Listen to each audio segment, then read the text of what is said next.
Aper, la marque de vêtements qui respecte votre identité. En vente exclusive sur aper-mode.com. Présente Sud Radio, Berkov dans tous ses états. Nous sommes en guerre. Ma liberté, longtemps je t'ai gardée comme une perle rare. Effectivement, il y a un sentiment d'insécurité qui augmente puisqu'il y a eu quelques faits ces derniers jours.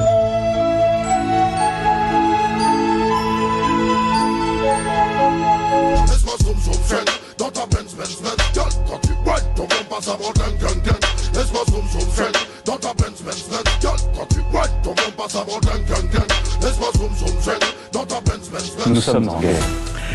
Eh oui, nous sommes en guerre, a dit Emmanuel Macron, je le rappelle pratiquement tous les jours depuis 3 ans et demi. C'était au moment, effectivement, du début de la lutte contre le virus au goût étrange venu d'ailleurs, Covid-19.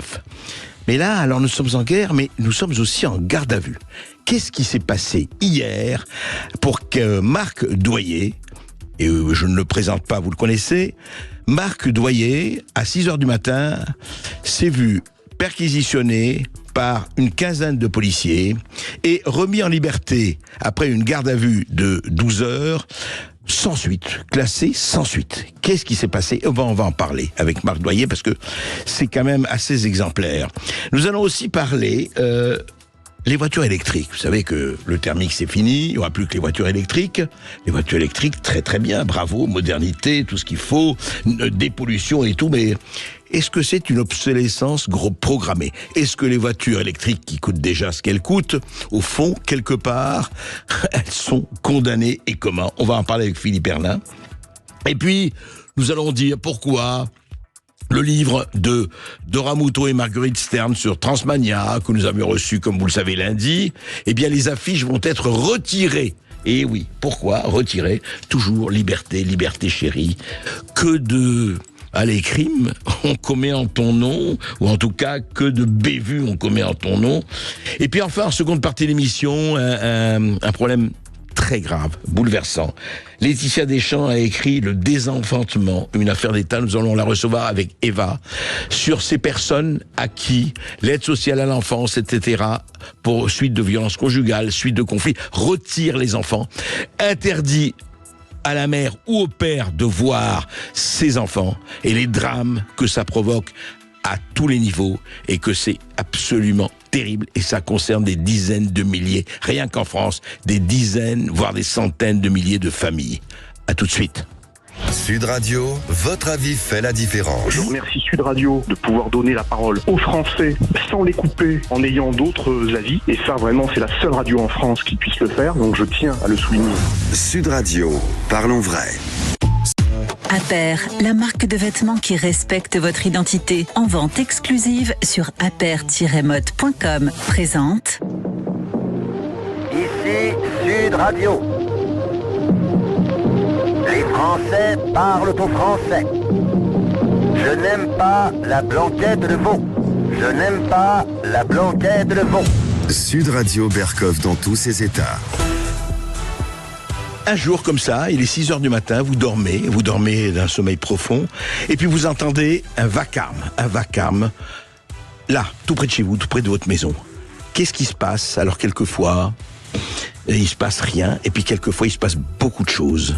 En ce qui concerne Marc Doyer, c'était hier, on va en parler tout de suite. Sud Radio, Berkov dans tous ses états, le fait du jour. On va dire quelque chose pour ceux qui ont vu le film Garde à vue. Merveilleux film avec Michel Serrault et Lino Ventura qui date déjà de quelques décennies. Formidable film, mais là, il ne s'agit pas d'un film, il ne s'agit pas de cinéma, il s'agit d'une histoire réelle.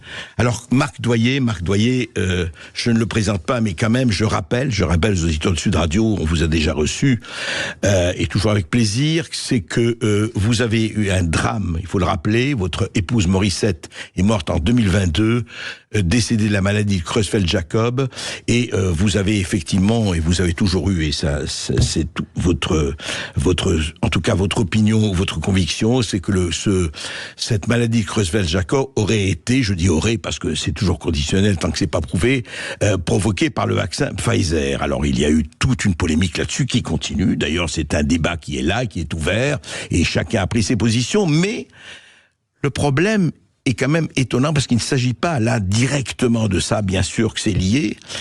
Hier, à 6h du matin, Marc Doyer, vous étiez dans votre propriété, vous étiez en train de dormir, et qu'est-ce qui s'est passé ? Alors bonjour André Berkoff, merci de me recevoir. Alors déjà je voulais dire que moi j'ai toujours mené un combat d'idées, jamais un combat dans la violence. Donc j'ai jamais menacé qui que ce soit. Et hier j'ai vu arriver d'un seul coup effectivement dans un bruit énorme des policiers qui n'ont pas frappé à ma porte. C'était aux alentours de 6h du matin. Et dans un premier temps, j'ai cru que j'étais victime d'une agression. Parce que, bon, j'ai fait moi-même quand même à de nombreuses reprises fait l'objet de menaces. Ou quelque chose. Ah oui, vous avez eu des menaces. Oui, j'ai eu, bon, comme beaucoup malheureusement dans notre combat, et ça, sans que ça soit jamais pris en compte, qu'il n'y ait jamais de plainte de reçue. Et sur le coup, j'ai cru en plus entendre la voix de mon fils, et j'ai pensé qu'il était mêlé à ça, que quelqu'un était en train de nous agresser. Il aurait pu avoir un drame, parce que moi je suis moi-même chasseur, donc à la maison j'ai des armes de chasse, et mon premier réflexe, et même si je reconnais que c'est un mauvais réflexe, ça a été d'attraper une arme de chasse sous mon lit pour me protéger, pensant que j'étais agressé. Alors attention, qu'on comprenne bien ce que je dis, hein. C'est que j'agresse personne, mais en situation de devoir me défendre, malheureusement, je me défends. Un cambriolage, mais ou bien sûr. sûr. Oui, c'est ça. Et d'un seul coup, qu'est-ce qui se passe ? Je me retrouve là, dans la salle de bain, face à un policier qui, heureusement, a la présence d'esprit encore de crier police, d'ouvrir la porte au même moment. Et là, je laisse tomber au sol mon arme, et heureusement, parce que je pense que je suis passé à 2 doigts d'un drame. Nous sommes passés à 2 doigts d'un drame. Bien sûr. Et bien évidemment que moi pardon, Marc Doyer, ils n'ont pas d'abord tapé à la porte en disant police. Mais non, parce qu'ils sont persuadés qu'ils vont chez quelqu'un qui a proféré des menaces de mort à l'encontre du président de la République. C'est ce qui m'est signifié à 6h du matin.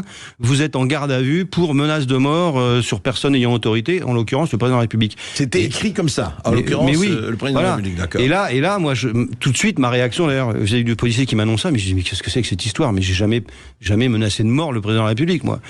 Et voilà, donc, je suis passé du statut de citoyens de terroristes ayant menacé le président de mort à 6h du matin, à celui d'un homme libre à 18h, à qui on a signifié qu'il y avait qu'il n'y avait pas de caractérisation de l'infraction. Oui. Donc c'est quand même très clair, c'est qu'il n'y a rien. Pas d'infraction caractérisée. Pas d'infraction caractérisée. Pas de menace de mort, pas de. Donc et donc je suis libre avec un classement sans suite du parquet. C'est pas anodin, c'est-à-dire qu'on peut pas passer le matin de entre guillemets terroristes menaçant le président de la République de mort au soir à 18h, c'est-à-dire 12 heures après, avec simplement un classement simple, sans suite.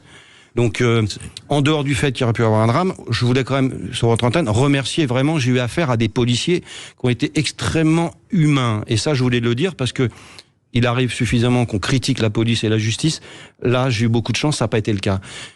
Et d'ailleurs, la justice aussi. Mais bien sûr, je pense qu'heureusement que le parquet a fait preuve de discernement et qu'ils se sont rendus compte que dans le message audio que j'avais laissé sur le portable, on en reparlera après, il n'y avait aucune menace de mort. Tout particulièrement, malheureusement, j'aurais voulu le faire parce que ça m'a hanté quand même depuis hier. Hein. C'est que je me dis que je suis quand même passé à côté, peut-être moi-même de la mort, pour une accusation fantaisiste. Voilà, je pèse mes mots, mais c'est une accusation fantaisiste. Et c'est pas une accusation de la part d'un voisin. C'est quand même de l'Élysée, du chef de l'État. C'est extrêmement grave. Mais alors justement, parlons-en. Vous avez eu déjà. D'ailleurs, comment avez-vous eu le portable du chef de l'État ? Mais parce que moi, je suis issu d'un mouvement citoyen. J'ai toujours été passionné pour la politique. Et quand Emmanuel Macron est arrivé avant sa première élection, en 2017, voilà, et qu'il prenait de faire de la politique autrement, on a retrouvé dans son projet beaucoup de choses que nous avions dans le nôtre, c'est-à-dire la politique citoyenne, des députés issus de la société civile, et tout naturellement, ça m'a plu, et je me suis tourné vers lui, et donc j'ai eu la chance, comme j'étais vice-président d'un mouvement qui s'appelait Mouvement Génération Citoyen, dont le président était Jean-Marie Cavada, proche d'Emmanuel Macron, donc je faisais partie des sympathisants, des militants. Ensuite, je faisais partie du bureau départemental d'En Marche, que j'ai quitté au moment des Gilets jaunes, parce que j'étais... Ah, vous avez fait partie du bureau départemental d'En Marche ? Oui, bien sûr. Et c'est comme ça que j'ai eu le numéro de téléphone d'Emmanuel Macron et d'autres, dont Olivier Véran, dont Stéphane Séjourné. Et c'est tout simplement, c'est naturellement. Donc, Mais à aucun moment je me suis servi de ces numéros pour les harceler, pour les menacer. Alors, en revanche, c'est intéressant de rappeler, avant ce dernier, c'est un message oral que vous avez laissé sur le portable. Oui. Mais avant ça, juste pour rappeler, Marc Noyer, vous aviez envoyé des SMS, je crois. Mais bien sûr. Alors moi, j'ai le fil, là, puisque là, je suis sur mon téléphone. Oui. Et ça a toujours été des appels au secours, hein, en mon nom et pour les victimes et les familles de victimes. Au mois de mai de l'année dernière, voilà ce que j'écris par SMS. 2023. Voilà ce que j'écris au président de la République sur un de ses téléphones portables. Aujourd'hui, on sait que c'est le cas, puisqu'il visiblement, il a reçu mon message vocal. Bonsoir, Monsieur le Président. Le 4 mai 2022, ma femme s'est éteinte après 8 mois d'enfer. Vous n'avez jamais eu un mot. Demain, ça fera 1 an. 1 an de douleur. Sachez que je vais me battre jusqu'à mon dernier souffle pour vous arracher la vérité. Bien cordialement, Marc Doyer. Vous voyez que déjà, il n'y a pas de menace dans mes messages. J'ai une éducation. Je lui renvoie un message le 15 mai. Donc, aucune réponse là. Aucune réponse. Je renvoie un message le 15 mai. Bonsoir, Monsieur le Président. Aujourd'hui, vous avez reçu Bourla. Parce qu'il avait reçu Albert Bourla. Le PDG de Pfizer, voilà. Je rappelle, du laboratoire Pfizer. Et nous, famille de victimes, c'est pour quand ? Parce que quand même, je voudrais rappeler que ça fait des mois maintenant, des années, qu'on demande simplement à ce qu'on nous entende. J'ai des dossiers à disposition de l'Élysée, à disposition du ministère de la Santé. On m'avait promis de me recevoir. On m'avait promis qu'après le changement de ministre Aurélien Rousseau, on me recevrait. J'ai aussi des SMS.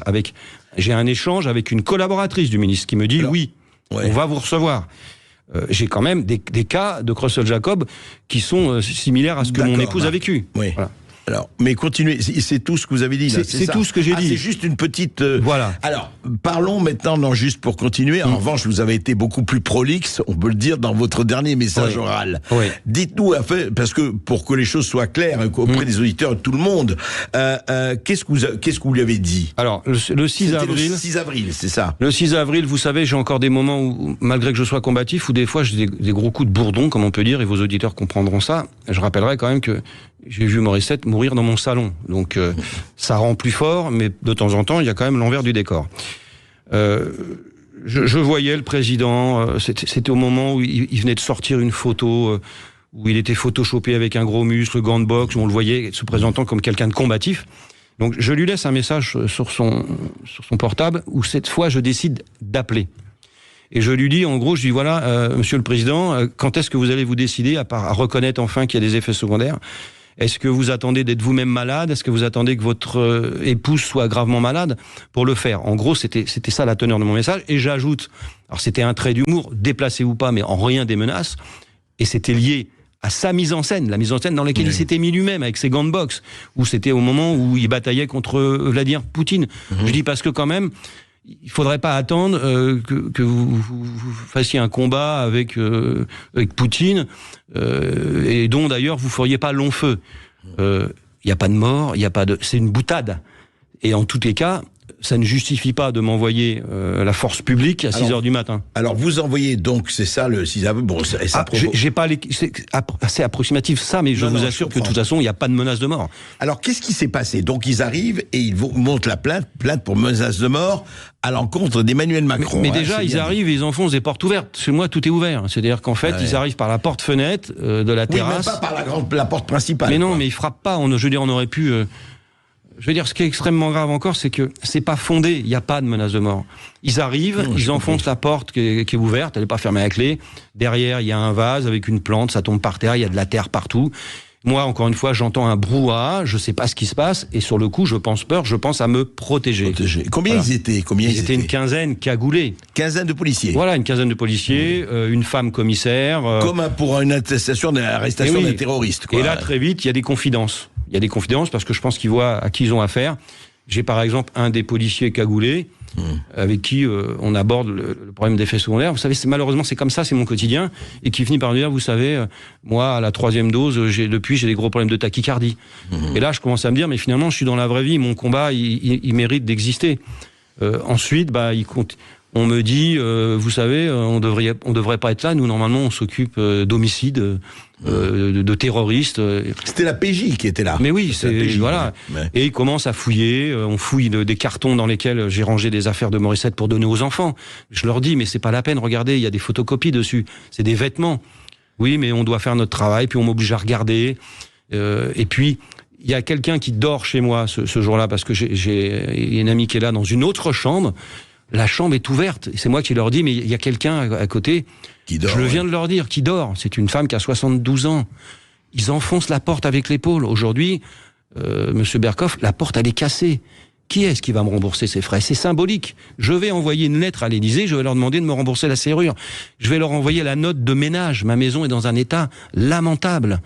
Et donc, ils vous arrêtent, on va en parler, on va continuer à parler de la garde à vue et puis justement des conséquences, parce que ça paraît tellement étonnant tout cela, enfin, et pourquoi, tout ça pour ça. Après cette petite pause, on continue avec Marc Doyer, à tout de suite. Et puis avec vous au 0826 300 300 pour réagir et poser toutes vos questions. À tout de suite sur Sud Radio. Sud Radio Berkoff dans tous ses états. Appelez maintenant pour réagir 0826 300 300. Ici Sud Radio. Les Français parlent au français. Les carottes sont cuites. Les carottes sont cuites. Sud Radio Berkoff dans tous ses états. Et nous sommes toujours avec Marc Doyer qui a connu hier une bien étrange, je ne dirais pas rocambolesque, mais bien étrange garde à vue, franchement, de 6h du matin à 18h où il s'est retrouvé en homme libre. Aucune charge n'a été reconnue contre lui, effectivement, il n'y avait rien. Et d'abord, vous avez été emmené où en garde à vue dans le 17e, je crois. Commissariat de police. Oui. C'est ça, du 17e, enfin dans le 17e. Alors comment ça s'est passé cette journée, vous savez, alors déjà, j'ai jamais aussi peu de temps pour faire l'Oise, Paris, parce que j'étais dans une voiture de police avec gyrophare, ça zigzaguait entre les fils de voiture. C'est assez impressionnant, j'avais l'impression de me retrouver dans un film, alors un mauvais film, c'est vrai. Après, je suis arrivé dans un grand bâtiment où on monte dans un ascenseur, là on me demande d'enlever mes chaussures, mes lacets, mes lunettes, c'est-à-dire qu'on m'enlève même mes lunettes. Et je me retrouve dans une cellule où il y a un simple matelas de 2-3 cm d'épaisseur. Seul dans votre cellule. Tout seul, oui. Ouais. Avec un coin WC. Et puis avec à côté des co-détenus. Il y en a certains qui s'interpellent. C'est bizarre, voilà. Très vite, on me fait descendre pour une prise d'empreinte, photo de face, de côté, comme un criminel, quoi.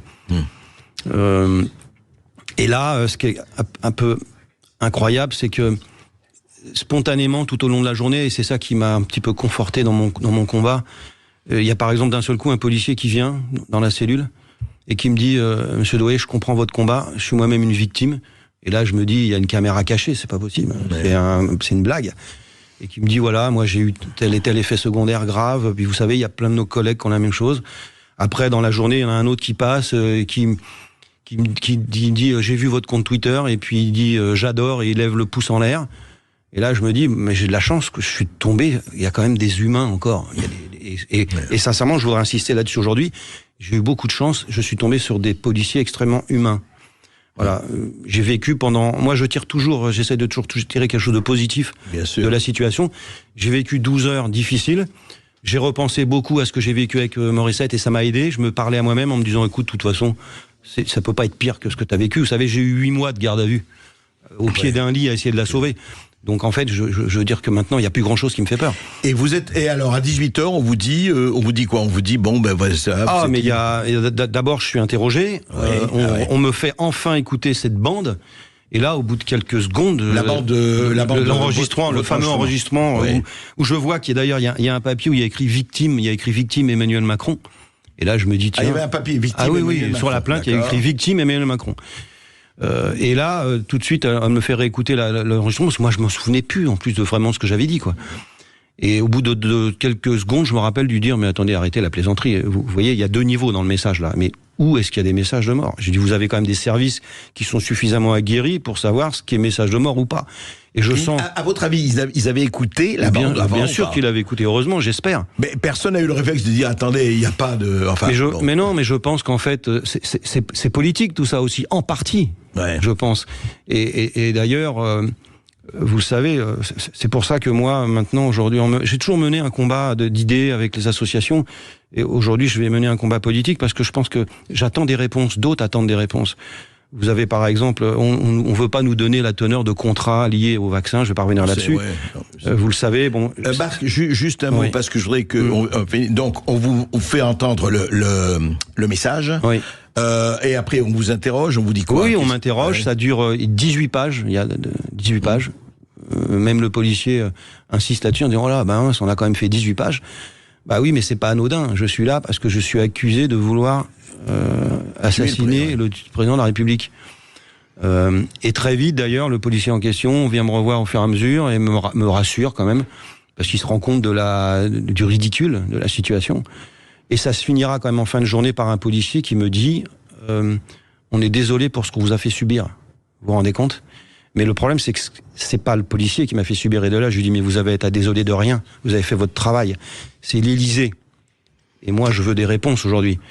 Et vous allez donc demander des réponses et essayer de les avoir. Mais mon avocat a demandé devant le policier une confrontation avec le président de la République. Je ne sais pas si ce sera accepté, si le président de la République aura le courage de le faire, si enfin il va considérer que je suis un Français comme les autres, comme nous, famille de victimes, nous sommes simplement des Français comme les autres. Et s'il est vraiment président de tous les Français, il doit maintenant nous entendre. Et je le répète. Et c'est pour ça que je vais mener maintenant ce combat pour un combat politique, parce que je veux des réponses. C'est pour ça que je me suis engagé sur une liste, vous le savez, avec Florent Philippot. Dedans, il y a des gens comme de la société civile, comme Myriam Paloma, comme d'autres. Il faut voter pour nous, parce que moi, j'irai chercher ces réponses au Parlement européen. Parce que je considère qu'aujourd'hui, on nous doit ces réponses. Vous êtes un citoyen et effectivement, vous avez droit à des réponses. Oui, et surtout, à aucun moment... Moi, en fait, il y a eu plusieurs appels au secours. Mon premier appel au secours, il avait été fait via un proche d'Emmanuel Macron et d'Olivier Véran, à qui je demandais, j'ai dit, écoutez, s'il vous plaît, il existe peut-être des traitements expérimentaux, faites-m'en bénéficier. Et on m'a répondu, Olivier Véran s'en occupe personnellement. J'ai jamais eu de réponse derrière. Ensuite, vous le voyez, j'ai interpellé cordialement Emmanuel Macron. Ça s'est terminé par une garde à vue. Hier matin, normalement, il y aurait dû avoir ma petite fille de 4 ans avec moi.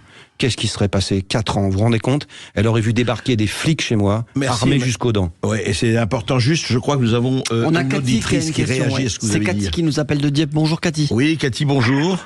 Oui, bonjour Monsieur Berkov, bonjour à Marc. Bonjour. Je me permets de demander à Marc d'apporter une petite précision, parce que peut-être hier, mais depuis ce matin, on voit beaucoup sur les réseaux sociaux, notamment Twitter, X, que son arrestation, ce serait un coup monté. Alors, je soutiens Marc depuis le début, le coup monté, je n'y crois pas du tout, hein.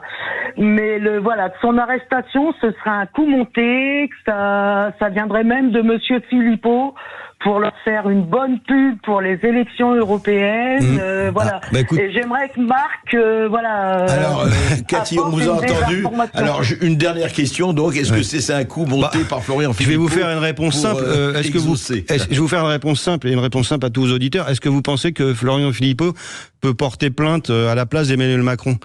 La plainte, elle vient de l'Élysée, je l'ai eu sous les yeux, donc il y a aucun. C'est encore une plaisanterie, ça.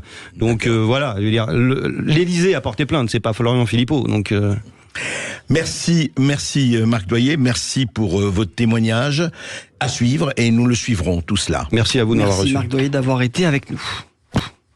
Sud Radio, André Berkov. Berkov dans tous ses états, ça balance pas mal sur Sud Radio. Ah, ma Benz, c'est NTM, ma Benz. Alors, ces voitures électriques, l'horizon indépassable de l'humanité, effectivement. Ce thermique, c'est fini. D'ailleurs, dans Paris, il pourrait plus rentrer des voitures thermiques. Toutes ces voitures complètement ringardes, has-been et tout ça. Non, l'électrique. Mais alors, en ce moment, un certain nombre de questions sont posées, et des associations, notamment cette association Halte à l'obsolescence programmée, affirment que la plupart des véhicules électriques seraient difficiles, voire impossibles à réparer. Alors, produits jetables, batteries, pièces de moteur, etc. On va en parler avec Philippe Herlin. Merci d'être avec nous, Philippe. Bonjour. Vous êtes économiste au CNAM, au CNAM. On vous a déjà reçu et toujours avec plaisir. Philippe Herlin, alors effectivement, on parle batterie, on parle terres rares, on parle de...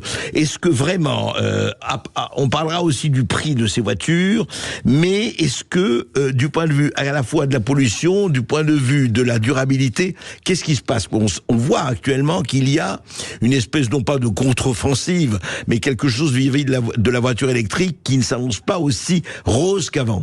Oui, c'est-à-dire c'est un rapport qui est très intéressant, qui est très documenté, qui a été fait par l'association, donc comme vous l'avez dit, HOP, H-O-P, Halte à l'obsolescence programmée, et qui montre par exemple, par exemple, la moitié des constructeurs de véhicules électriques, les batteries, on ne peut pas les changer. Par exemple, sur toutes les Tesla, au-dessus des batteries, il coule une sorte de mousse qui fait qu'on ne peut pas décider de changer une cellule ou l'autre, par exemple. Et donc, s'il y a eu un choc... Je veux dire, on ne peut jamais changer la batterie. On peut pas toucher à la batterie. C'est la moitié des constructeurs, on peut changer des cellules. Par exemple, s'il y a eu un choc qui a abîmé une partie de la batterie, à ce moment-là, on peut changer quelques cellules et puis la voiture remarche. Sur une Tesla, c'est pas possible. Une Tesla est la moitié des constructeurs, donc ça veut dire qu'on met la voiture à la benne, quoi. Donc voilà, donc en termes de réparabilité, c'est pas terrible. Oui. Il y a un autre phénomène aussi que montre ce rapport qui est très intéressant, c'est ce qu'on appelle le gigacasting, c'est-à-dire le fait de tout mouler d'un seul bloc. Et par exemple sur la Tesla modèle Y, ils sont passés de 60 pour l'arrière, ils sont passés de 70 pièces à 2. Voilà, c'est-à-dire que le toit, tout l'arrière, voilà. Et en fait, c'est des grandes presses. Alors, il y a deux gros moules pour le faire, quoi. Voilà, donc c'est des presses qui coûtent assez cher, mais en fait, c'est très rentable sur la durée. Et donc, de plus en plus de constructeurs de voitures électriques s'y mettent. Et donc, ça veut dire que s'il y a un petit choc sur la carrosserie, ça devient très compliqué à réparer, parce que si on n'arrive pas à taper de l'autre côté pour remettre ça droit, il faut changer une partie énorme de la carrosserie. Et donc, c'est des coûts très importants. Il y a aussi un autre phénomène, c'est la complexité des logiciels qui sont utilisés, parce que, comme ils disent dans le rapport, c'est un smartphone sur roue, quoi. Donc il y a beaucoup de logiciels, et les garages sont pas forcément équipés. C'est compliqué, voilà. Et puis l'autre élément aussi qui compte, c'est que il y a beaucoup de composants électriques qui sont difficiles à trouver ou qui sont plus produits. Et ça rend aussi très complexe le changement de pièces. Donc ça fait des voitures qui ne sont difficilement réparables, alors qu'il faut savoir qu'une voiture thermique, elle a une durée de vie de 19 ans en moyenne. En moyenne, ça veut dire qu'il y en a qui font beaucoup plus. Oui, la voiture old style, comme on dit, old school. Et celle-là, on peut la réparer. Les voitures électriques. Alors certaines voitures électriques ont une durée, on ne sait pas. Enfin, alors c'est encore un peu tôt parce qu'on commence à en vendre beaucoup maintenant, mais c'est sûr que ce sera nettement inférieur à 19 ans. Et ça pose un vrai problème, ne serait-ce que d'accès à la voiture, parce que en France, aujourd'hui, sur la voiture thermique, 75% des ventes, c'est de l'occasion. Parce qu'il y a beaucoup de gens qui peuvent pas se payer une voiture neuve. Et donc, ils achètent une voiture d'occasion. Donc, si la voiture électrique est trop chère, ça veut dire que les gens ne pourront plus accéder à l'automobile. Et à la mobilité, ce qui n'est pas possible, parce qu'il y a 86% des foyers français qui possèdent une voiture et 95% aux zones rurales. Donc la voiture, c'est absolument nécessaire quand on n'habite pas dans le centre-ville, évidemment. Et actuellement, d'ailleurs, le prix des voitures électriques, c'est minimum 21 000 euros. Et le prix moyen, c'est quoi? C'est 35 000, 40 000, Philippe Herlin, grosso modo 30 000?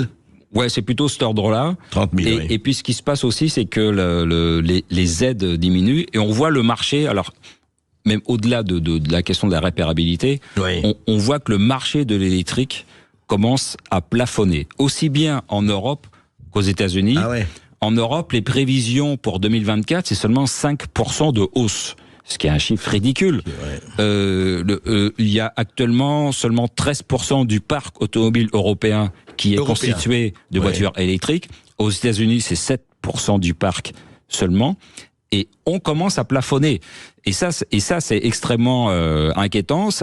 Mais en même temps, ils peuvent dire qu'en 35, puisque c'est pour 2035, fini les voitures thermiques. Évidemment, ça rend cet objectif complètement impossible, quoi. Et ça plafonne pourquoi? Parce qu'on se rend compte qu'on a touché les clientèles qui étaient intéressées, c'est-à-dire un peu les jeunes urbains avec niveau de vie élevé, plus les gens qui le prennent en deuxième voiture. Ce qu'on remarque en France, il y a à peu près 9 voitures électriques sur 10 qui sont des deuxièmes voitures, qu'on utilise pour aller au travail, par exemple. Puis quand on part en vacances, on prend la voiture thermique. Hein. Et à peu près 9 voitures électriques sur 10 qui sont rechargées à domicile. Comme ça, on n'a pas le problème de trouver une borne, parce que ça rend les choses extrêmement complexes et tout ça.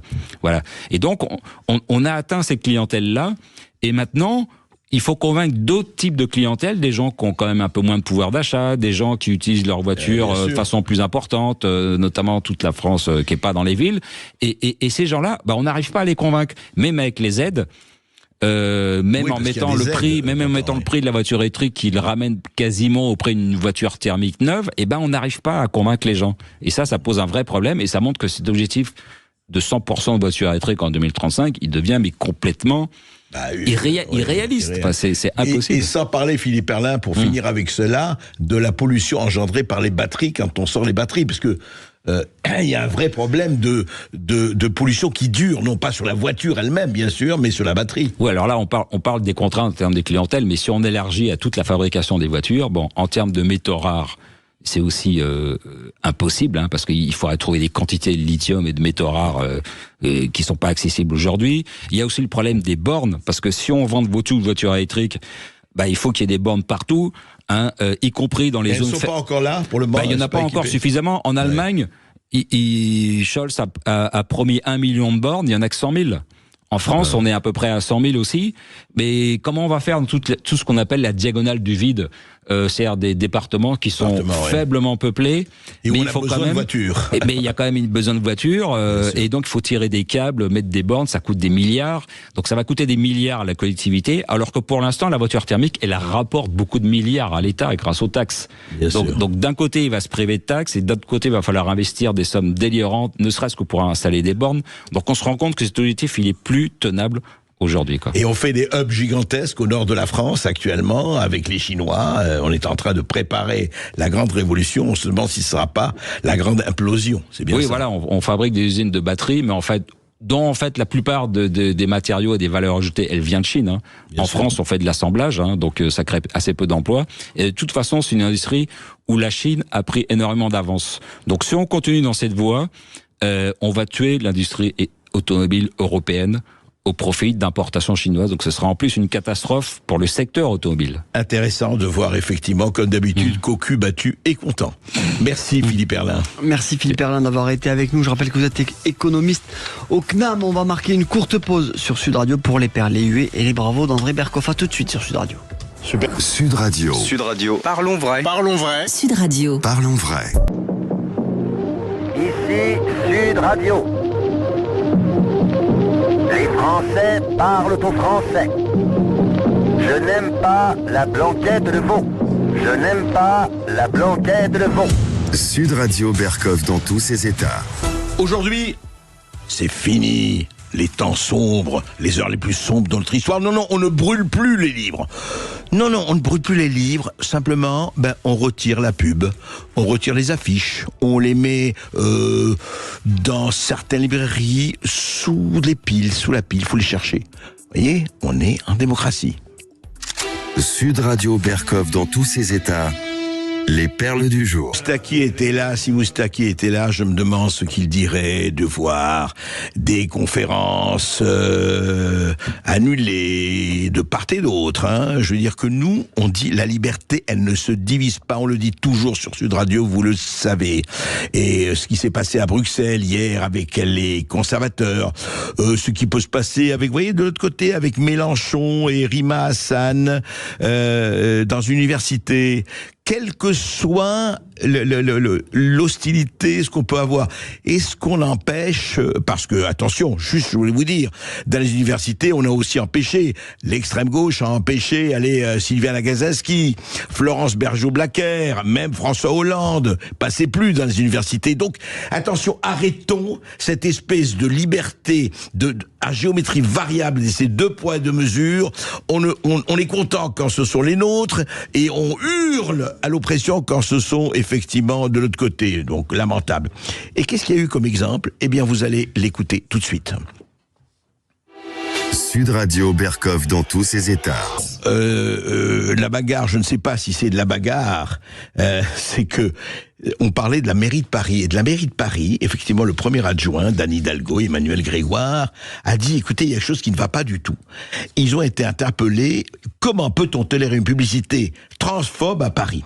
Et il y a, vous savez, le livre Starmania, nous avions reçu lundi dernier, Marguerite Stern et Dora Muto, pour leur livre Starmania. On peut être pour, on peut être contre, on peut en discuter. C'est un livre, une véritable enquête où il y a énormément de choses. D'ailleurs, vous les auditeurs, les résidents Sud Radio, vous avez réagi très fortement à notre émission. Et plutôt d'ailleurs positivement, mais peu importe. Non. Alors, il dit voilà, c'est pas possible que des panneaux publicitaires sur la ville de Paris et peut-être ailleurs fassent la promotion d'un livre propageant un discours de haine envers les personnes transgenres. Honnêtement, moi j'ai lu le livre, il n'y a pas de discours de haine. Il y a effectivement des réserves très nettes à l'égard des changements, etc., pour des tas de raisons.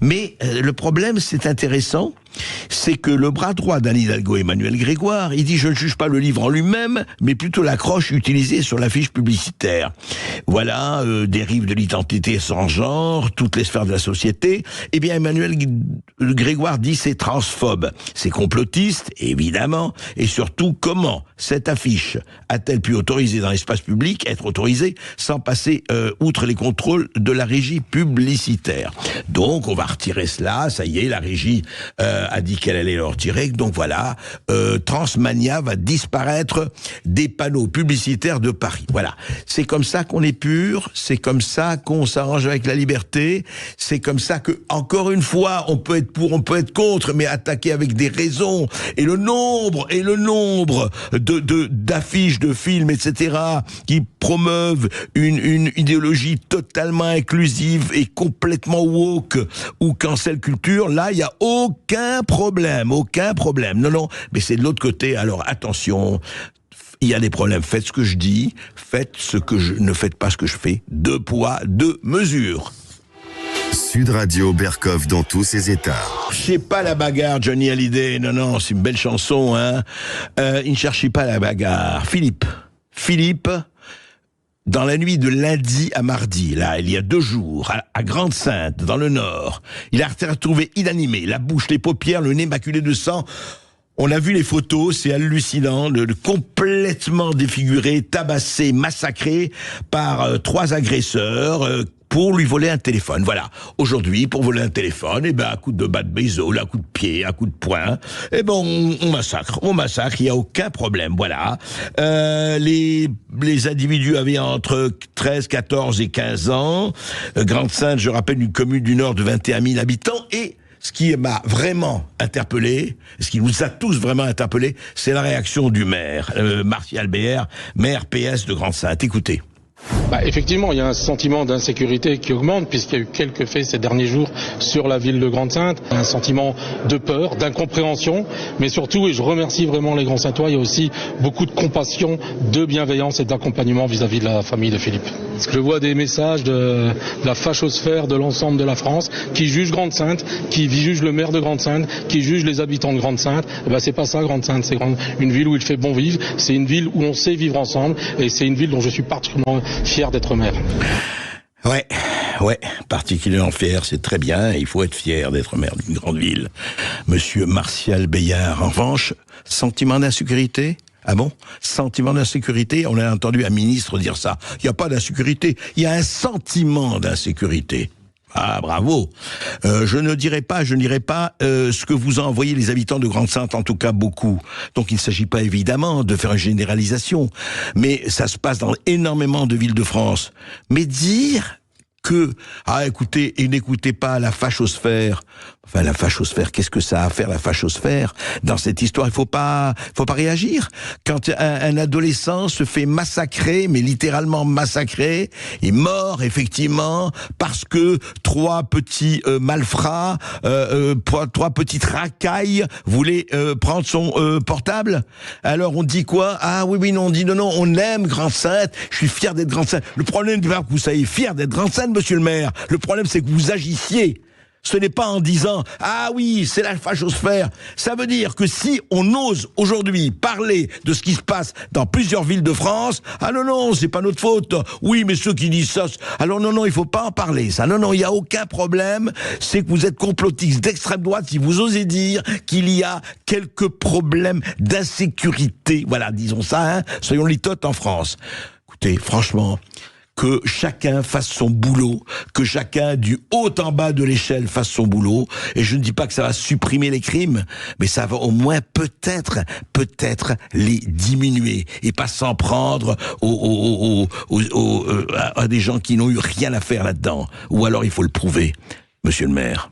On va marquer une petite pause sur Sud Radio, on se retrouve après les infos de 13h pour le face-à-face, à tout de suite sur Sud Radio. Sud Radio Berkov dans tous ses états, midi 14h. André Berkoff. Avec Aper, la marque de vêtements qui respecte votre identité, en vente exclusive sur aper-mode.com. Aper, la marque de vêtements qui respecte votre identité, en vente exclusive sur aper-mode.com. Présente Sud Radio Berkov dans tous ses états. Le face-à-face. 13h03 sur Sud Radio, nous sommes ensemble jusqu'à 14h avec André Berkoff qui reçoit aujourd'hui non pas un mais deux invités. Laetitia Deschamps, auteure de ce livre Le désenfantement, une affaire d'État aux éditions du Lys Bleu. Et puis nous avons aussi Eva qui est témoin justement dans ce livre de Laetitia Deschamps. Bonjour à toutes les deux. Le désenfantement. Qu'est-ce que ça veut dire le désenfantement ? Quand j'ai reçu le livre de Laetitia Deschamps, je dis... c'est quoi le désenfantement ? Alors on se dit, on ne sait pas et on sait. C'est un drame qui touche des centaines de milliers de gens, de familles, etc., rien qu'en France. C'est quelque chose qui va très loin. 370 000 enfants placés par an. Les gardes exclusives, les abus, effectivement, les placements abusifs. Et justement, on va parler de tout cela et cette aide sociale à l'enfance, l'ASE, qui a remplacé la DAS. Voilà, ces familles, à la suite de violences conjugales, à la suite de... on s'entend, puis on se désentend, puis on se démarie, puis on se sépare. Et des fois, hélas, ça se passe très mal. Et quand un père ou une mère est privé de ses enfants biologiques, de ses enfants, ses fils ou filles qu'elle a élevés ou qu'on lui a enlevés même dès le départ, c'est une souffrance absolument incommensurable. Laetitia Deschamps, bonjour. Oui, bonjour. Alors Laetitia Deschamps, vous aviez déjà écrit effectivement La vie en miettes. Il y a quelques années, et puis là, vous publiez aux éditions du Lys Bleu Le désenfantement, une affaire d'État. Alors moi, j'aimerais d'abord qu'on fasse, parce que vous avez fait une enquête là-dessus, vous avez interrogé beaucoup de témoins, dont Eva, qui est avec nous, et qui va aussi nous raconter. Au fond, ça touche... Combien de gens on voudrait comprendre un peu la mécanique. Comment ça se passe quand, par exemple, un père ou une mère, et c'est souvent effectivement des mères, porte plainte, il y a une affaire, comment on est saisi, comment la justice est saisie, et comment l'aide sociale à l'enfance intervient, et qui décide de quoi au niveau des placements. C'est très important parce que toutes les gens qui n'ont pas connu cela et ont besoin de comprendre et de connaître. Laetitia Deschamps. On vous écoute. Laetitia, apparemment, alors on va demander... Eva, oui. Eva, vous pouvez peut-être nous dire, parce que nous avons un problème avec Laetitia. Oui, j'espère que sa connexion va se rétablir. On va retrouver Laetitia dans un instant. En tout cas, merci beaucoup André Berkoff et Sud Radio de me recevoir pour effectivement un sujet que l'on veut taire trop longtemps, puisque ça fait des années que des mamans souffrent, en majorité, mais il y a également des papas qui sont désenfantés. C'est une tragédie humaine, c'est une situation, comme vous l'avez relevé, de souffrance. Et cette douleur, elle est inqualifiable, elle est même innommable. C'est une violence psychologique. Et quand on parle de violence psychologique et affective et tout cela, oui. Alors, le psychologique et l'émotionnel sont dévastateurs.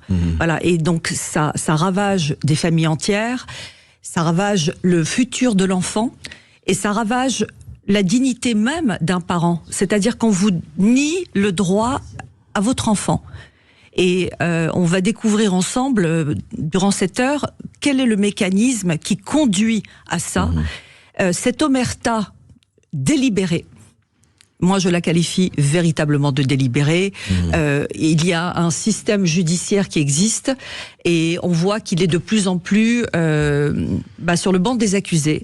Parce que l'agresseur, en toutes circonstances, plus que jamais aujourd'hui, que ce soit dans la rue ou à la maison, eh bien, l'agresseur est cautionné et la victime est tournée en bourreau, finalement. On veut lui nier sa tragédie. Vous voulez dire, on change de rôle comme ça mais juste un mot, Eva, pour commencer.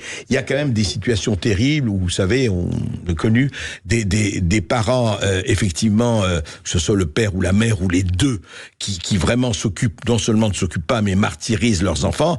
Et il est bon qu'il y ait une aide sociale à l'enfance qui les tire je dirais, d'une espèce de supplice auquel les gosses... vous avez raison, voilà. Sauf que généralement, c'est des cas extrêmement rares où ce sont les deux parents qui infligent ce sévice.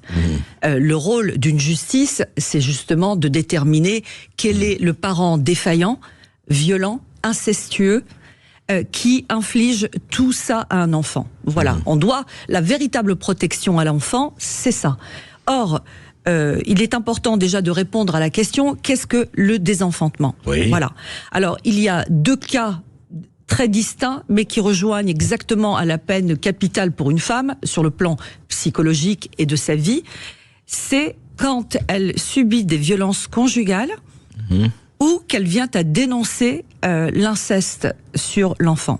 L'inceste ou les mauvais traitements, même s'il n'y a pas inceste. Voilà. Oui. D'accord. Mais effectivement, ce sont deux catégories qui sont véritablement récurrentes. Ou la pédophilie ou quelque chose. Exactement. Et on se rend compte. La violence conjugale. Voilà. Et il y a surtout, effectivement, je vais revenir à Laetitia aussi, il y a surtout le fait que quand la mésentente tragique s'installe dans le couple, chacun veut garder l'enfant. C'est-à-dire, alors non, c'est pas ça. Je pense que un parent normal, c'est rare. En général, les divorces, quand il y a un conflit, excusez-moi, c'est plutôt économique. Voilà. Il faut véritablement qu'il y ait un parent... est-ce qu'on ne veut pas se venger, pardon Eva? Alors justement, vous avez mis justement sur le point. Alors, il faut parler maintenant de profil. Le parent défaillant, qui est généralement violent. Alors, quand il s'agit d'un homme, ça commence toujours par des violences conjugales. C'est évident. Et aussi ce profil qu'on n'ose pas nommer véritablement en France, mais les études ont déjà été identifiées aux États-Unis, c'est la perversion narcissique. Voilà. Et on se rend compte qu'aujourd'hui, ce phénomène se décline en politique, comme dans les médias, c'est-à-dire que voilà, on inverse, on attribue aux autres ses propres actes. Voilà. Donc, ce genre de conjoint qui est atteint de ce syndrome, une pathologie, mais il en est conscient de ce qu'il fait. Il a une jouissance et ça devient un psychopathe. C'est-à-dire qu'au moment de la séparation, il veut se venger. Et il se venge par l'enfant. Toujours. Bah oui, puisque la maman, elle, tend à préserver son foyer. Donc, souvent, ce sont des mariages qui durent très longtemps parce que la conjointe ou le conjoint sont sous cette emprise parce que ce sont des manipulateurs. Hein, c'est comme ça qu'on les qualifie. Et ensuite, quand il y a le réveil, parce qu'il y a toujours un réveil où on n'en peut plus. Voilà. Donc, soit vous avez des femmes qui se suicident. Voilà, ou qui se meurent lentement, ou effectivement. Soit des pères aussi, enfin je rappelle. Ah oui. Ça existe. Alors je vais en venir au papa parce que j'en connais et je suis bouleversée parce que quand vous connaissez cette douleur humainement. Des deux côtés, bien sûr. Des deux côtés. Bien sûr. C'est ravageur. Alors Eva Benamou, on va continuer.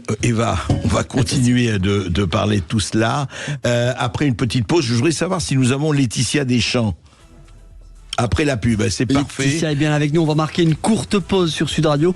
Et puis si vous voulez témoigner ou tout simplement poser vos questions à nos deux invités du jour, 0826 300 300. À tout de suite sur Sud Radio. Sud Radio, votre avis fait la différence. Je tenais à vous remercier pour votre émission parce qu'elle permet à des citoyens comme moi de pouvoir s'exprimer et d'avoir des voix un peu dissonantes. Sud Radio, parlons vrai. Ici Sud Radio. Radio. Les Français parlent au français. Je n'aime pas la blanquette de veau. Je n'aime pas la blanquette de veau. Sud Radio Berkov dans tous ses états. Dans tous mes états, je ne suis pas le seul, des centaines de milliers de pères et de mères et d'enfants en France, pour ne parler que de la France, sont dans tous leurs états, parce qu'il y a des placements abusifs, parce qu'il y a des jugements absolument incompréhensibles, parce qu'il y a aussi des choses qui se font et bien, parce qu'il y a des avocats et des médecins qui font leur boulot et très très bien. Un livre à lire, Laetitia Deschamps, un livre assez bouleversant, Le désenfantement, une affaire d'État avec beaucoup de témoignages, dont le vôtre, Eva, effectivement, puisque vous avez connu et vous connaissez ce drame. Mais je voudrais justement que nos éditeurs comprennent. C'est-à-dire que quand il y a, mettons, suite à ce que vous avez décrit d'un côté, ou le perversion narcissique, ou effectivement une situation explosive et qu'il y a des enfants qui sont là et que le couple ne peut plus tenir et puis qu'il y a une violence, qu'elle soit physique, qu'elle soit de tout ordre. Comment on porte plainte? Comment ça se passe? À qui se passe? Comment intervient l'aide sociale à l'enfance? Quel rôle le juge? C'est ça qu'on voudrait comprendre. Absolument. Alors, bien entendu, la première étape qui est spontanée pour une maman qui subit des violences conjugales et pour protéger ses enfants, c'est le commissariat. Or, il y a un gap entre il y a 7 ans, 6 ans, 5 ans. Et puis après, le Grenelle pour les violences conjugales, parce que on est... Qui date de quand, le Grenelle pour les violences conjugales? Juste avant le Covid, effectivement, l'année... D'accord. Mais vous voulez dire ce qui s'est passé avant ça, mais ça a changé vraiment quelque chose? Alors, je pense que dans les commissariats aujourd'hui, Dieu merci, il y a des commissaires femmes, oui. Des capitaines femmes. Quand vous alliez, parce que on a commencé, vous allez au commissariat porter plainte. Oui. Bon, et ça se passe comment? Alors, écoutez, moi, concernant ma propre histoire, elle est encore plus sordide dans le procédé, parce que quand il y a des services rendus et que vous avez une certaine hiérarchie, qui essaye de modifier un peu le cours des choses, c'est absolument abominable. Mais en général, toutes les violences étaient rapportées aussi par des plaintes. Les mamans n'ont pas forcément des gens de très haut niveau d'études de la part des gardiens de la paix qui saisissent les plaintes. Et ça, c'est très important. Parce que une personne qui ne sait pas analyser une situation et qui doit retranscrire sur un papier... pas fait des études de psychologie avancées, etc. Non, écoutez, même pas ça. Vous savez, c'est très aléatoire. Dans les commissariats, vous avez des gardiens de la paix, pas forcément des OPJ, qui sont très alertes, qui ont un bon niveau d'études. Et puis d'autres, parce que le officier recrutement... de police judiciaire, vous parlez, oui, c'est ça. Voilà. Donc on porte plainte, au commissaire, on dit voilà ce qui se passe. Voilà. Bon, ensuite, comment la plainte... Alors la plainte, elle se fait, et la plupart du temps, depuis des années, les plaintes sont classées sans suite. Mais pas strict, systématiquement. Sans suite. C'est comme ce que nous voyons aujourd'hui, des multirécidivistes, quels qu'ils soient, sont remis en liberté. Donc pour les mamans qui sont victimes de violences conjugales, vous avez beau rapporter des plaintes pour harcèlement, parce que le harcèlement est très important, les menaces, toute cette vengeance par rapport à votre vie professionnelle, à votre santé physique et aux enfants, terroriser les enfants est une arme absolument fatale. Et quand vous n'avez pas un système judiciaire qui va vite, Bon, mais alors, oui, mais alors vous dites, ok, mais attendez, vous dites toutes les plaintes sont classées sans suite. Non. Pratiquement. Oui, mais il y a des plaintes qui arrivent. La preuve, c'est qu'il y a l'ASE qui peut réagir. Ou les juges, non? Mais alors là, oui. Alors vous faites vos plaintes, et bien entendu, quand il s'agit d'un enfant, soit qui est enlevé par un parent malveillant, ou une femme qui a fui. En général, les femmes fuient avec leurs enfants, ou effectivement un conjoint violent qui lui enlève l'enfant. Et bien à ce moment-là, vous saisissez le JAF.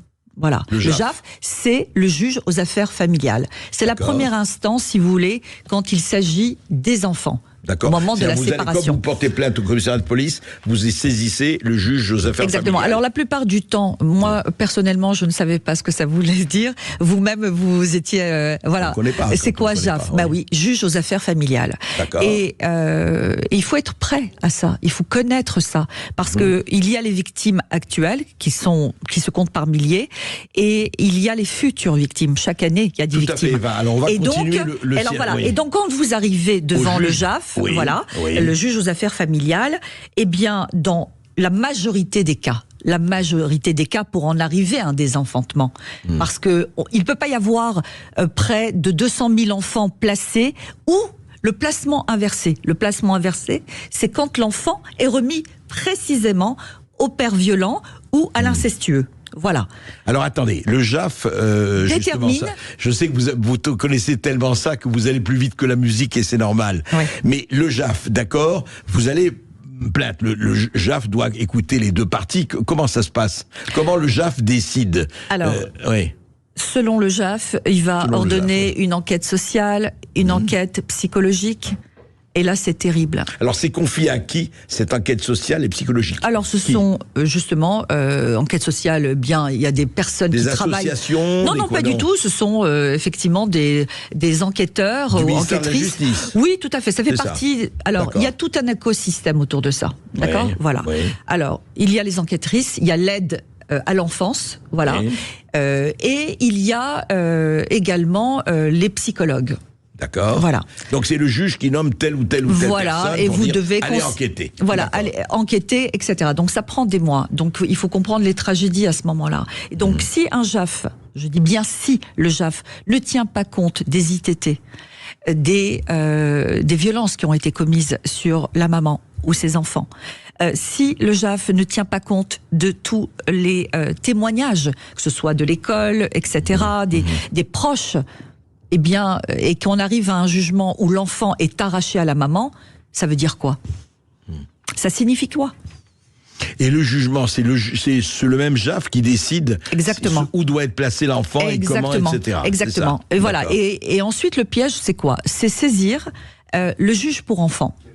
Alors vous dites, il y a un juge pour enfants, on va le saisir. Qui est distinct du JAF. Qui est distinct du JAF. Ouais. Et on se rend compte qu'en fait, le juge pour enfants n'a aucun pouvoir par rapport à la décision initiale du JAF, mais il va décider du placement.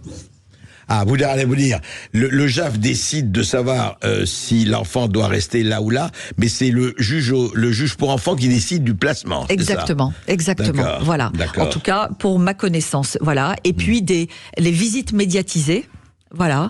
Quand un parent qui est considéré comme défaillant va voir son enfant l'espace d'une heure, selon le rythme toujours que décide le juge. Alors, qui décide de la fréquence? Par exemple, mettons, il y a 3 jours, et je voudrais qu'on parlera des familles d'accueil, c'est le juge pour enfants. Le juge pour enfants. Par exemple, la mère ou le père pourra voir son enfant une fois par semaine, à telle heure, telle heure. Exactement. C'est le juge pour enfants qui décide. Exactement. D'accord. Voilà. Non, mais pour être précis. Mais absolument. Et donc, vous avez évidemment connu cela, et le fait, c'est, vous devez vous plier absolument à ce jugement. Et en général, par exemple, si on dit vous pouvez voir votre enfant 1 heure, vous le voyez seul à seul, ou vous devez le voir avec témoin, ou etc. Non, alors non, en général c'est seul à seul. Voilà, donc, dans un centre, oui. Mais après, il faut voir dans quel état l'enfant arrive. Ouais. Comment il est prédisposé à faire face aux parents protecteurs, qui est sanctionné et qui prend la place du père défaillant. Voilà. Et donc du coup, c'est terrible. Donc je vais vous faire simplement, parce qu'à un moment il faut arriver quand même à un problème précis. Bien sûr. Voilà, il faut voilà. Montrez-moi, oui, allez-y. Exactement. Quand un ou une JAF décide de la garde totale, unilatérale, exclusive à un parent, c'est qu'elle démet complètement l'autre parent de voir son enfant. Voilà. Et d'avoir cette dignité d'être parent. Alors. Ah oui, elle lui interdit totalement de voir son enfant. Et donc, il va être effectivement, avec le juge pour enfants, décider des visites médiatisées.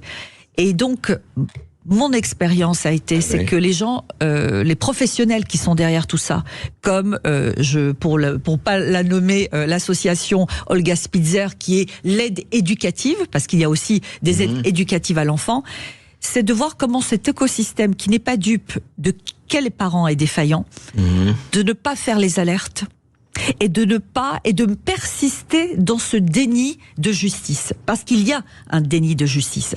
Alors comment se fait-il ? Alors comment on peut considérer qu'en France il y a 200 000 femmes qui sont folles, qui sont maltraitantes ? Voilà. Alors oui, elles ne sont pas droguées, elles sont des mamans, elles subissent des violences, et ça, on leur nie ce droit. Et quand on a ce genre de délibéré où on n'accuse pas les femmes de maltraitance, et c'est ça qui est terrible. On tronque le sujet en disant il y a un conflit parental. Alors conflit parental, donc non seulement vous ramassez des tares dans la gueule, mais en plus on vous enlève votre enfant, et selon la prédisposition d'un juge pour enfants ou juge aux affaires familiales, on va décider s'il est placé ou soit il est remis au père maltraitant. On va en parler tout de suite après cette petite pause avec vous, Eva. Qu'est-ce qui se passe ? Justement, les familles d'accueil, c'est un autre problème. Et puis, ce problème du juge et de ces femmes. Et on continue de parler de désenfantement avec Eva, qui est avec nous aujourd'hui, qui est notre témoin du jour. Et vous, peut-être au 0826 300 300 pour intervenir ou pour témoigner. À tout de suite sur Sud Radio. Sud Radio Berkov dans tous ses états, midi 14h. André Berkov. Ici Sud Radio. Les Français parlent au français. Les carottes sont cuites. Les carottes sont cuites. Sud Radio Berkov dans tous ses états. Le désenfantement, livre de Laetitia Deschamps, Désenfantement, une affaire d'État, aux éditions du Lys Bleu. Eva, nous sommes avec vous. Vous avez vous-même vécu et très fortement, et vous vivez, c'est avec beaucoup de conséquences, les résultats justement de ces drames d'enfants placés, d'enfants séparés, de perversion narcissique et autres, et mauvais traitements ou violences conjugales. Je rappelle, 370 000 enfants par an en France qui sont placés. Alors, effectivement, vous dites les 200 000 mères, bien sûr que et c'est tout le problème, effectivement, de la subjectivité du juge, que ce soit du juge aux affaires familiales et du juge pour enfants. Donc, effectivement, et chacun se sent privé de quelque chose de totalement essentiel. Comme on dit, on m'a volé le droit d'être mère, écrit-on, et effectivement, on peut se demander ce qu'il y a. Alors, de ce point de vue-là, vous vous dites, au fond, il y a un problème, c'est que ce soit famille d'accueil. Alors, justement, j'allais vous demander, est-ce que, à votre sens, est-ce que vous avez vu et entendu, au-delà même de votre cas, est-ce que la plupart de ces enfants-là sont placés où ? En famille d'accueil, en centre, chez l'un des parents ? Voilà, alors effectivement, je ne veux pas aborder les chiffres, je pense qu'ils sont publiés et chacun peut faire ses recherches, mais il y a 3 types de placements. D'abord le placement inversé, c'est précisément, délibérément, remettre l'enfant aux parents maltraitants.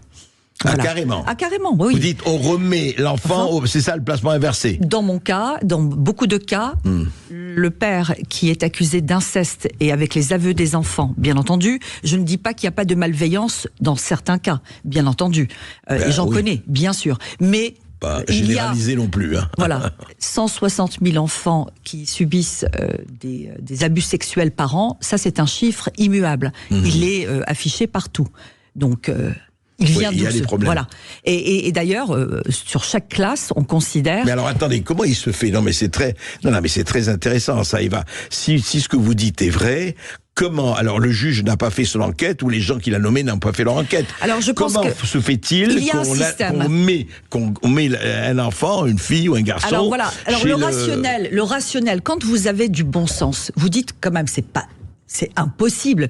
Pour devenir juge, magistrat et tout ce qui est autour de cet écosystème de la justice, C'est quand même des gens qui font des études. Donc pour vous, ils ont non seulement un quotient intellectuel, ils ont du bon sens. Et puis surtout, c'est pas ça. On fait l'enquête. C'est pas le problème du bon sens. Moi, je ne sais rien. Je connais pas Eva, je connais pas son mari ou son ex-mari, etc. Je veux savoir. Elle me dit, elle, que c'est un pervers narcissique, mettons, ou vous, ou qui que ce soit. On va pas juste particulariser.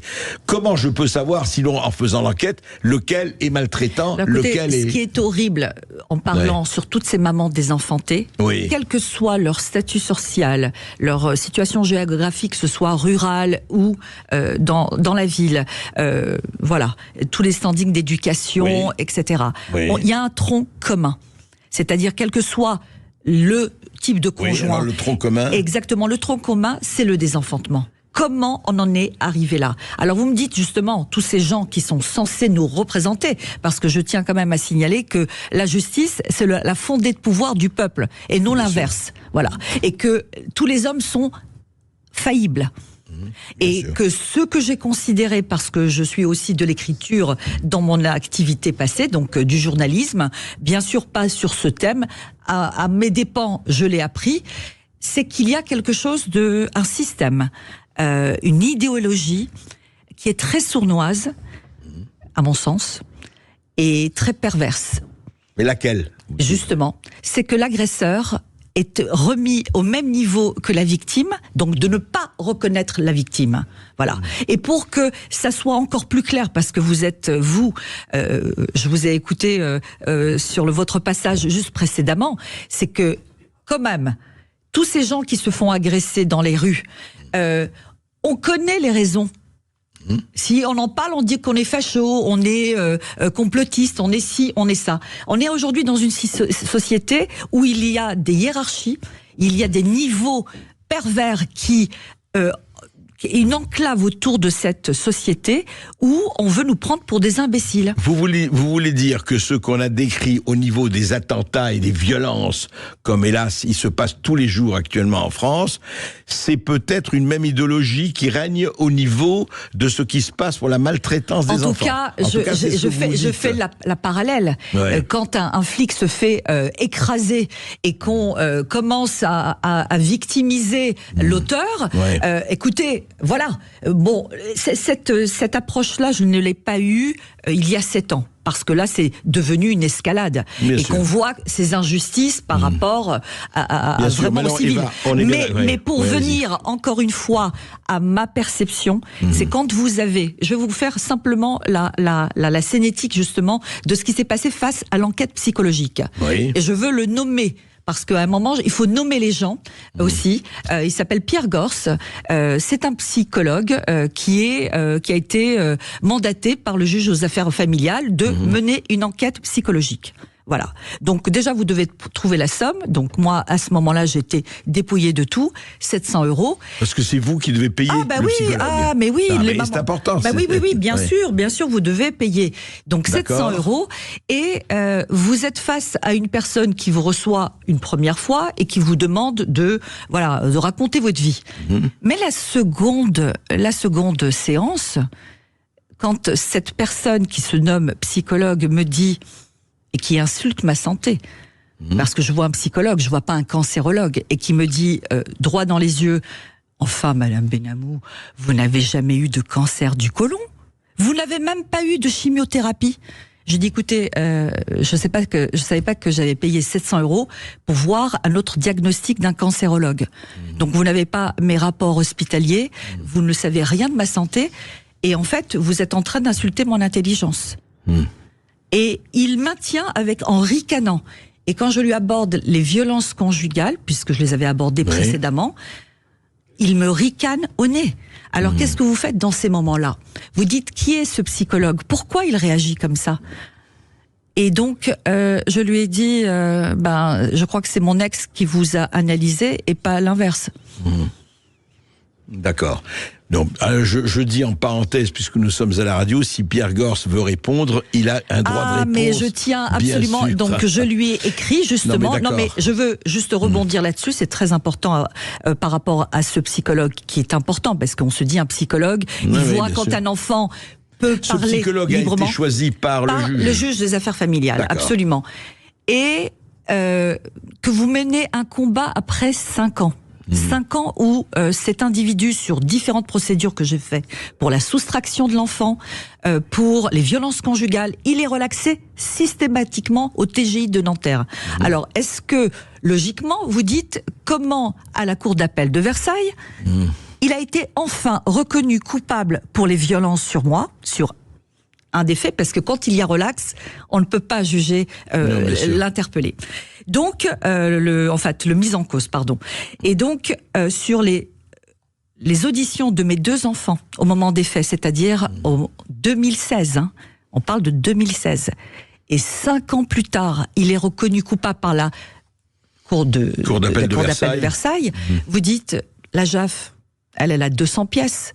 Elle a les ITT, elle a les multiplaintes, elle a les auditions de mes enfants, elle a tout. Alors qu'on puisse la duper, ok, là, en première instance, mais qu'elle valide et qu'elle ne prend pas du tout compte de tous les écrits adressés au procureur, voilà, d'alerter un petit peu tout ce beau monde. Voilà, elle n'a pas de discernement, cette dame. Et donc, vous arrivez à cette... Donc, en fait, vous avez attendu 5 ans pour dire, voilà, enfin, j'ai quelque chose de tangible pour pas qu'on insulte plus longtemps ma dignité de maman et encore en tant que femme. Voilà. C'est que quand vous êtes victime et que vous n'êtes pas reconnu en tant que tel, bah, ça ne sert à rien. On est dans quelle société? Quel que soit le contexte, il y a un agresseur et il y a une victime. Et une victime malgré elle. Quand un jeune homme se balade et il rentre chez lui, qu'il est attaqué par un couteau et il a été dépouillé. Le porteur d'un couteau. Le porteur d'un couteau. Alors... Non, mais bien sûr. Non, mais on voit bien le problème, et c'est un problème dramatique. Je crois que nous avons d'ailleurs... oui, ça fait réagir André. Nous avons Cédric qui nous appelle depuis Béziers dans l'Hérault. Bonjour Cédric. Oui, bonjour Cédric. Bonjour André Berkoff, bonjour à votre invité. Je compatis énormément à sa douleur, parce que j'ai vécu pas tout à fait la même chose, mais dans un cadre plus délicat, j'ai vécu quelque chose en fait qui m'a permis moi d'essayer de comprendre pourquoi en fait la maman avait, moi c'est mon avis, la maman avait tous les droits et le papa n'a quasi rien ou rien du tout. Je me suis battu parce que mon fils a eu une maladie génétique très grave. C'est moi qui l'ai découverte et la maman faisait un déni. Je me suis battu pour essayer de m'en sortir avec lui. La maman ne s'occupait pas de l'enfant, il avait des soins très durs et tout ça et je devais m'en occuper de A à Z. J'ai écrit au JAF, le JAF me dit retournez-vous vers une médiation. Je me retourne vers une médiation et là découlera ma question d'ailleurs. Et la médiation en fait a bien stipulé qu'il fallait les carnets santé, les pièces d'identité, les interdictions de pas quitter le territoire français alors que la maman quittait le territoire français alors que c'était complètement interdit. Et quand j'ai déposé des plaintes, les plaintes ont été classées sans suite. Aujourd'hui, je vois plus mon enfant. Il va avoir 18 ans. Et c'est dur. C'est très dur. Mais Cédric, vous ne le voyez plus depuis quelque temps déjà, enfin depuis... Non, parce qu'en fait, il a eu une manipulation mentale par rapport à sa mère, et aujourd'hui, il ne veut plus me voir. Il va avoir 18 ans dans 3 semaines. Et je ne comprends pas pourquoi on ne fait pas en sorte que les papas ont des droits égaux des mamans. Et la plupart du temps, c'est vrai, quand c'est des papas avec des filles, effectivement, il peut y avoir des choses qui sont tendues, tendancieuses.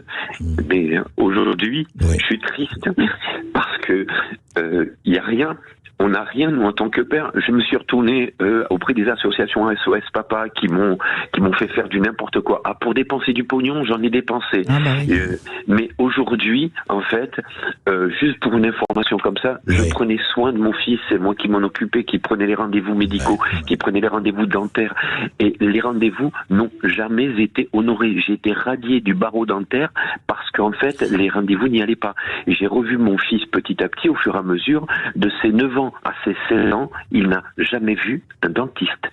C'est vrai. Alors, je voudrais rebondir sur Cédric, justement. Les victimes, voilà. Alors, je voudrais juste rectifier quelque chose. Ne croyez pas que des mamans ont droit plus que vous. Vous êtes simplement dans la même catégorie que nous, c'est-à-dire que l'agresseur, c'est l'effet miroir. C'est comme ça que je les ai nommés dans cette arène judiciaire absolument abominable. C'est-à-dire que la perversion, c'est de écraser la victime. Parce qu'ils sont pas dupes. Ils savent exactement ce qui est fait sur les enfants. Et donc, les mamans n'ont pas plus de droits parce qu'aujourd'hui, les mamans sont plus désenfantées que les papas. Sauf que mais il peut y avoir des deux côtés. Oui, alors justement, j'ai deux. Je n'ai rien eu. Bah alors, vous avez raison, mais vous êtes victime au même titre que moi et des centaines de mamans et d'autres papas. J'en ai rencontré un il y a 3 semaines. C'est une relation amicale et d'ailleurs j'ai pleuré. J'ai vu cet homme, d'abord il a un visage d'ange et il me dit que ses 3 enfants ont été retournés contre lui. Il se bat malgré tout, il tremblait. C'est horrible. C'est horrible de voir ça. Alors, justement, c'est pour rebondir à ce que vous dites.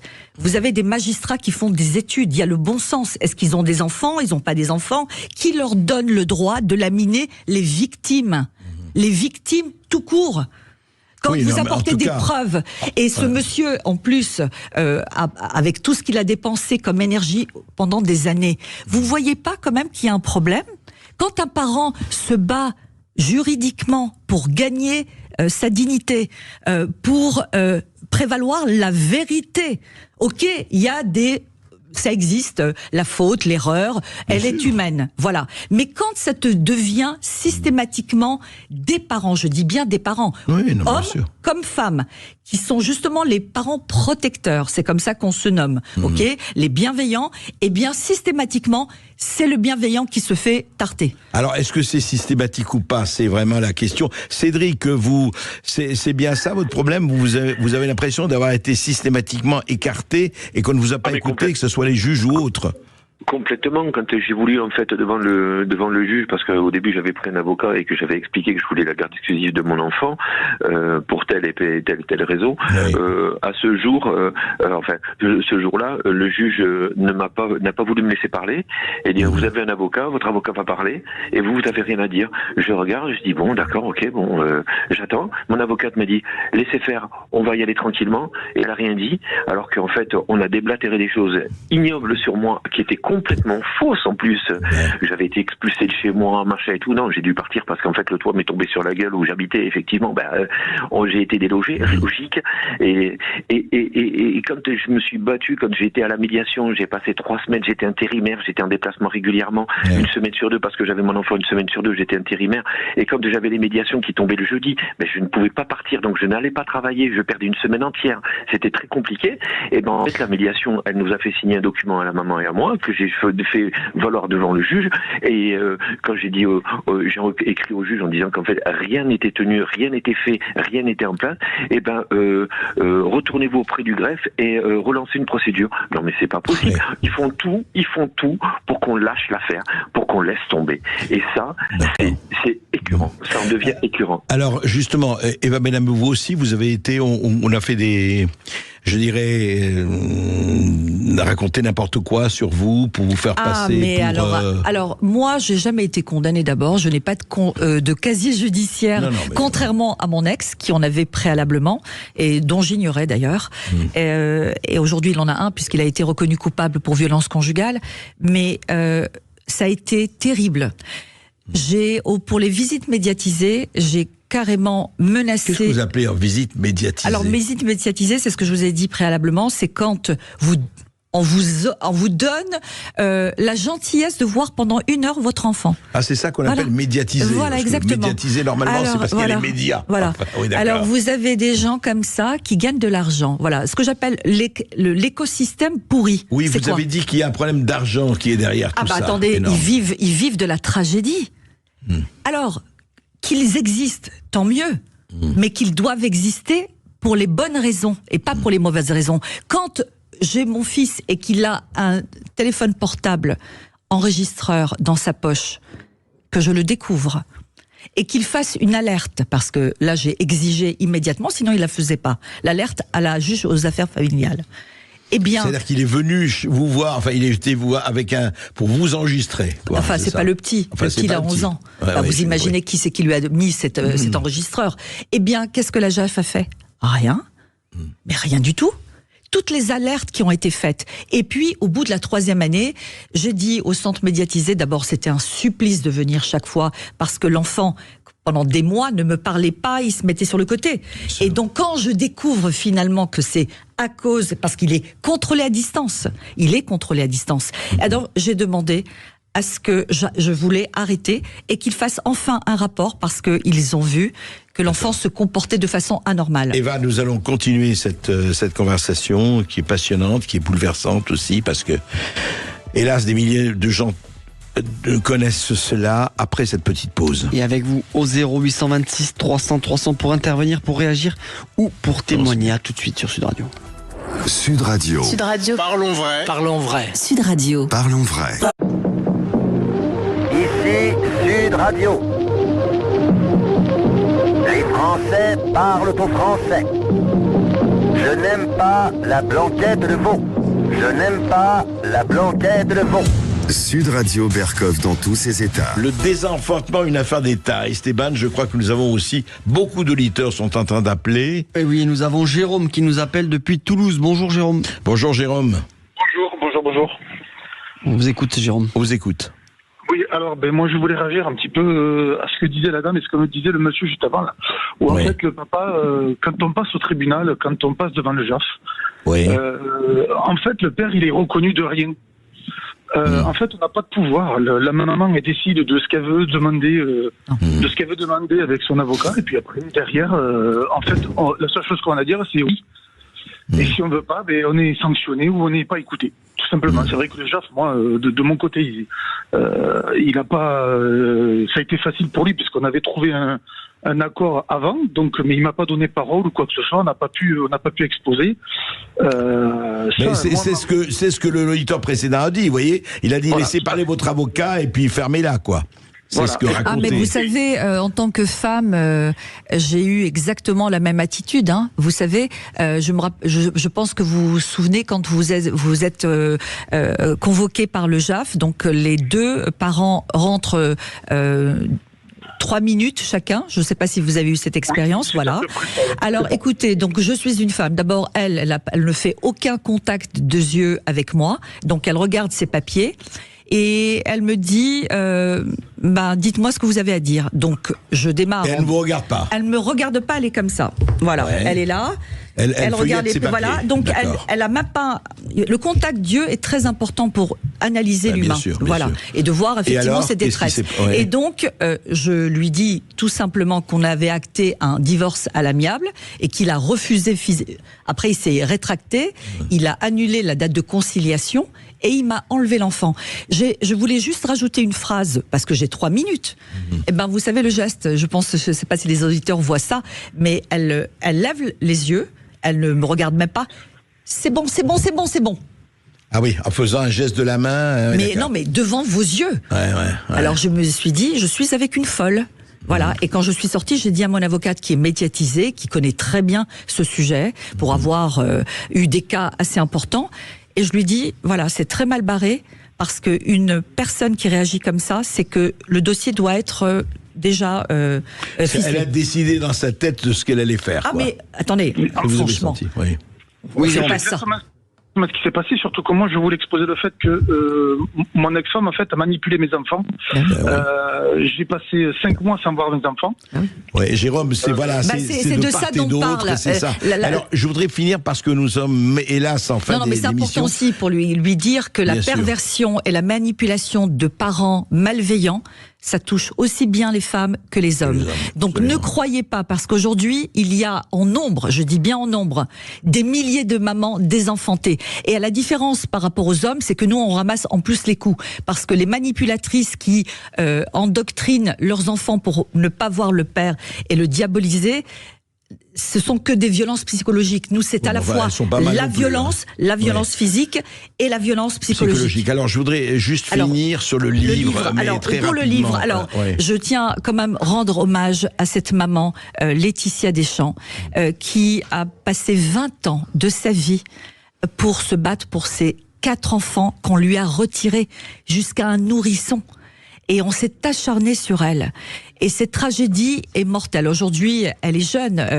C'est une jeune femme. Enfin, je veux dire, elle a une quarantaine d'années, mais elle est dans un état très critique en matière de santé parce que ce combat, c'est des traumas. C'est irréversible. On ne pourra jamais. Donc ce livre permet et aide, à votre avis. Alors c'est un guide. Ouais. Qui permet à toutes les mamans, je dis bien parce que ça n'arrive pas qu'aux autres, de tomber sur un conjoint malveillant à un moment ou à un autre et de pouvoir comprendre comment on tombe dans les méandres de cette justice malheureusement organisée pour désenfanter. Ça rapporte de l'argent, c'est la marchandisation des enfants. Il faut bien comprendre qu'une famille d'accueil perçoit près de 6 000 euros par mois.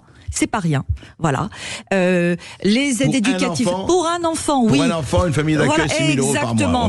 Exactement, Bon, et ensuite vous avez les placements, les centres de placement. Il y a eu des reportages extraordinaires sur France 2 et sur M6 qui ont bien décrit les problèmes d'abus sexuels que les enfants commettent. Et vous savez très bien que les prédateurs sexuels s'entourent toujours d'enfants dans leurs fonctions. Enfin, il ne faut pas généraliser aussi, tous les centres de placement ne sont pas des lieux de... Bien entendu, mais les chiffres sont quand même... sont là.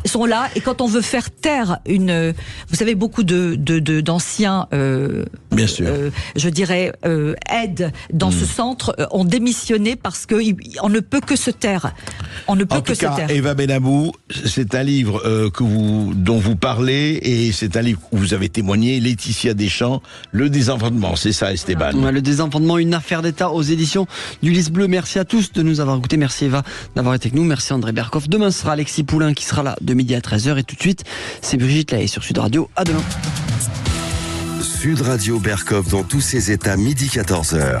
André Berkoff. Avec Aper, la marque de vêtements qui respecte votre identité, en vente exclusive sur aper-mode.com.